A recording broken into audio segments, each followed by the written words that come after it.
Globe, अक्षांश रेखाएं और देशांतर रेखाएं के बारे में आज हम लोग जानते हैं कि ग्लोब क्या है, अक्षांश रेखाएं क्या होती है और देशांतर रेखाएं क्या होती हैं। तो सबसे पहले हम जानते हैं कि ग्लोब आखिर होता क्या है।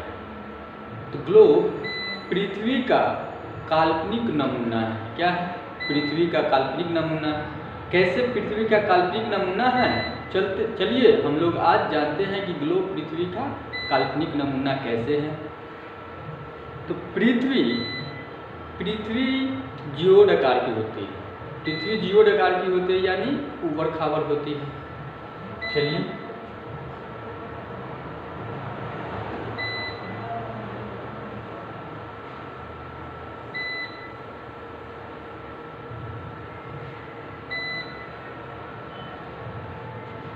तो इसको जब पृथ्वी ऊबड़ खाबड़ होती है तो इस पर तो अक्षांश रेखाएं और देशांतर रेखाएं खींचेंगे तो इसको तो सही समय या सही दिशा का पता तो नहीं लग पाएगी सही से। इसीलिए हम इसको एक क्या करते हैं, गोलाकार मतलब वृत्ताकार इसको पकड़कर एक सर्किल रेखाएं खींचते हैं। सर्किल बनाते हैं, एक रेखाएं खींचते हैं जिसे सर्किल कहा जाता है और इस सर्किल को ही ग्लोब कहा जाता है।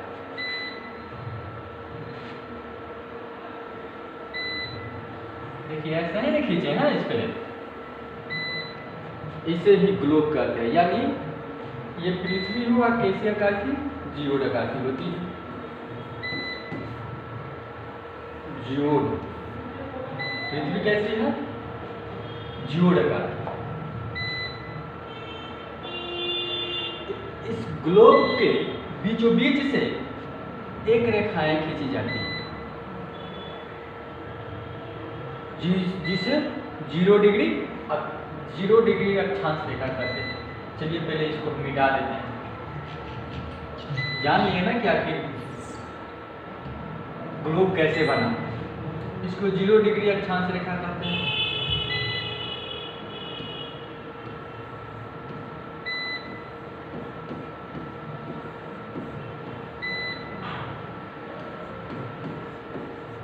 क्या कहते हैं? 0 डिग्री अक्षांश रेखा। इसे हम क्या कहते हैं? विषुवत रेखा भी कहते हैं।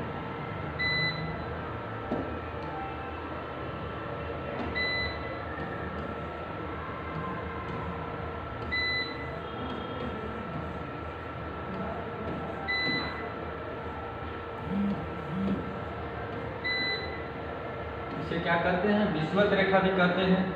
इसे भूमध्य रेखा भी कहते हैं, क्योंकि देखिए ना, पृथ्वी को ग्लोब को हम पृथ्वी माने थे तो इसको भूमि के जो मध्य रेखा खींची गई रेखा को भूमध्य रेखा कहते हैं।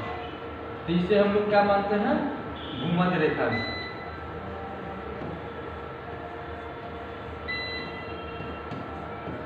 इसे क्या कहते हैं? भूमध्य रेखा भी कहते हैं। इसे हम लोग इंग्लिश में इसका नाम इक्वेटर भी कहते हैं। इसे क्या कहा जाता है इंग्लिश में? इक्वेटर। इसका 4 नाम है। 0 डिग्री अक्षांश रेखा से प्रत्येक 1 डिग्री पर कुल 90 अक्षांश रेखाएं खींची गई है। कितनी? कुल 90 अक्षांश रेखाएं खींची गई है 1 डिग्री पर। प्रत्येक 1 डिग्री पर कुल 90 अक्षांश रेखाएं खींची गई।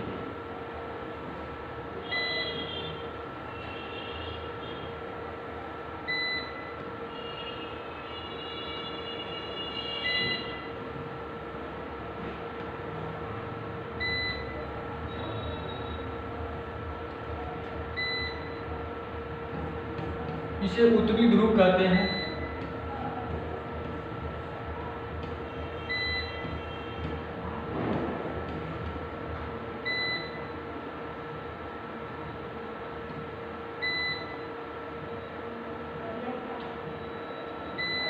इस प्रकार दक्षिणी गोलार्ध में भी कुल यहाँ कितनी है? 90 रेखा। कितनी रेखाएं खींची गई है? 90 रेखा। इस प्रकार दक्षिणी गोलार्ध में भी एक एक डिग्री पर कुल 90 रेखाएं खींची गई है। कितनी रेखाएं खींची गई है? एक एक डिग्री पे 90 रेखाएं खींची गई है।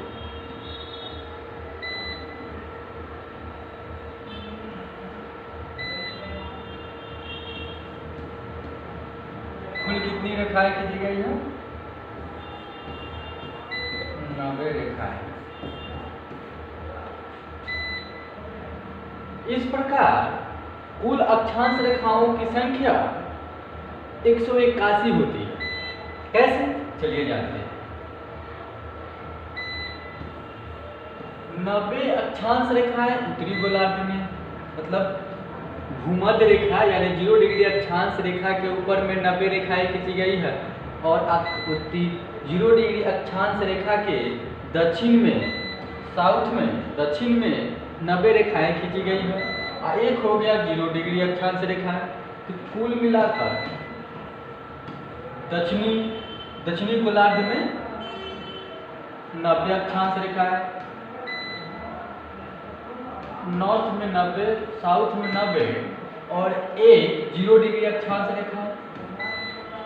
कुल मिलाकर 181 अक्षांश रेखाएं खींची गई। कुल मिलाकर कितनी अक्षांश रेखाएं खींची गई है? 181 अक्षांश रेखाएं खींची गई है। क्योंकि ये ग्लोब है, ग्लोब पर उत्तरी गोलार्ध में प्रत्येक एक डिग्री पे 90 रेखाएं, कितनी रेखाएं खींची गई हैं? 90 रेखाएं। इसी प्रकार दक्षिणी गोलार्ध में प्रत्येक एक डिग्री पे कितनी रेखाएं खींची गई हैं? 90 रेखाएं खींची गई है। और एक कॉमन रेखा, एक 0 डिग्री अक्षांश रेखा हो गया, 0 डिग्री। कुल मिलाकर कितनी हो गया? 181 अक्षांश रेखाएं हो जाती है।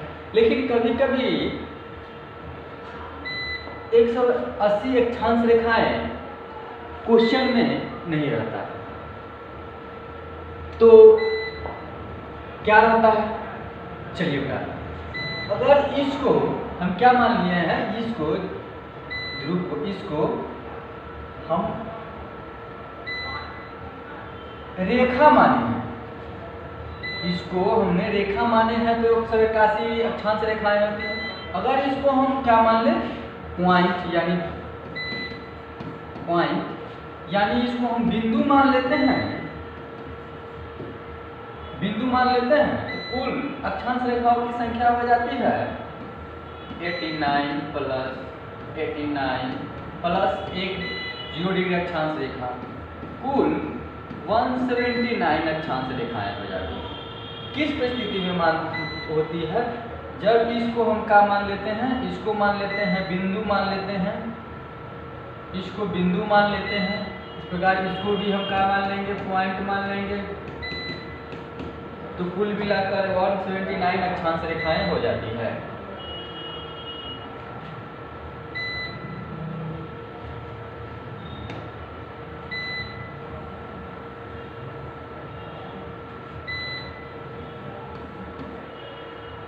दो अक्षांश रेखाओं के बीच की दूरी, दो अक्षांश रेखाओं के बीच की दूरी कितनी होती है? 1 डिग्री 2 डिग्री। दो अक्षांश रेखाओं के बीच की दूरी 111 किलोमीटर होती है। दो अक्षांश रेखाओं के बीच की दूरी कितनी होती है? 111 किलोमीटर कितनी होती है दो अक्षांश रेखाओं की बीच की दूरी। प्रत्येक अक्षांश रेखा एक दूसरे को क्या होते हैं? पैरेलल होते हैं, यानी समांतर होते हैं। प्रत्येक अक्षांश रेखाएं एक दूसरे के समानांतर होते हैं, यानी पैरेलल होते हैं, और इनके बीच की दूरी 111 किलोमीटर होती है। लेकिन देशांतर रेखाएं एक दूसरे के समानांतर नहीं होती हैं। अक्षांश रेखाएं एक दूसरे को समानांतर होती है, लेकिन एक देशांतर रेखाएं एक दूसरे के समानांतर नहीं होती है। चलिए हम देशांतर रेखाएं के बारे में जानते हैं। इसके बारे में जान लिए। ये हुआ ग्लोब, सॉरी तेरा हो गया।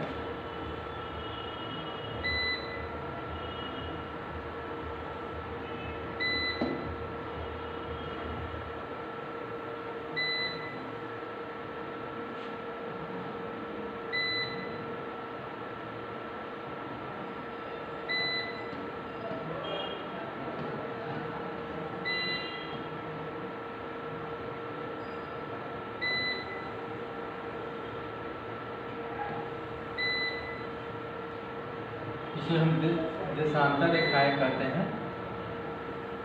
क्या कहते हैं? देशांतर रेखाएं कहते हैं।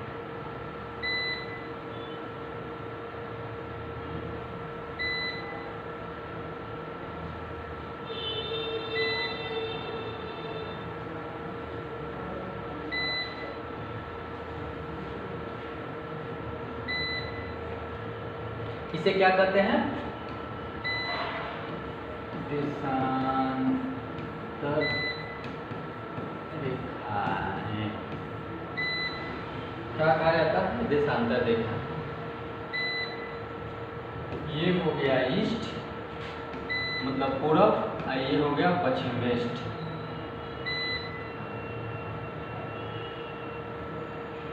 जीरो डिग्री ये देशांतर रेखा है। पूर्व में 180 डिग्री देशांतर रेखा है, ये 180 डिग्री 180 अक्षांश देशांतर रेखा है। पश्चिम में 180 देशांतर रेखा है। कितना? 180 देशांतर रेखा। कुल देशांतर ग्लोब के पूर्व में इसके जीरो डिग्री देशांतर रेखा को पूर्व में 180 डिग्री देशांतर रेखा है, और इसके पश्चिम में 180 देशांतर रेखाएं खींची गई। कुल देशांतर रेखाओं की संख्या हो जाती है 360। कुल देशांतर रेखाओं की संख्या कितनी होती है? 360 हो जाती है। कुल देशांतर रेखाएं की संख्या 360 हो जाती है। चलिए, 0 डिग्री देशांतर रेखाएं और 180 डिग्री देशांतर रेखाएं एक दूसरे के विपरीत होती है। क्या होती है?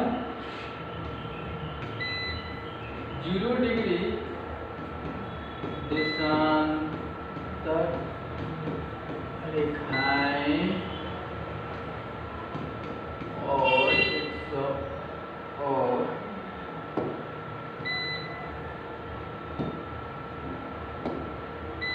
180 डिग्री देशांतर रेखाएं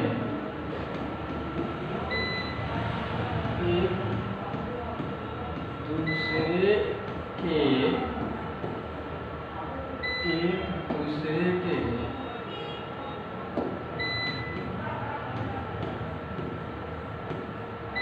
विपरीत होती है। क्या होती है? एक दूसरे के विपरीत होती है।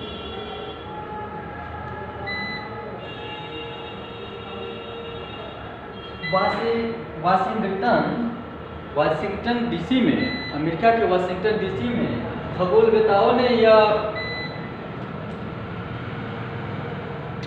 माना किसे 0 डिग्री देशांतर रेखा माना जाए। उन्होंने ये खोज कर कहा कि किसे 0 डिग्री किस 0 डिग्री या 180 डिग्री देशांतर रेखाएं में किसे समय माना जाए और किसे तारीख माना जाए। तो 0 डिग्री अक्षांश रेखाएं से समय निकाला जाता है। 0 डिग्री देशांतर रेखाएं से समय निकाला जाता है, और 180 डिग्री देशांतर रेखाएं से तारीख।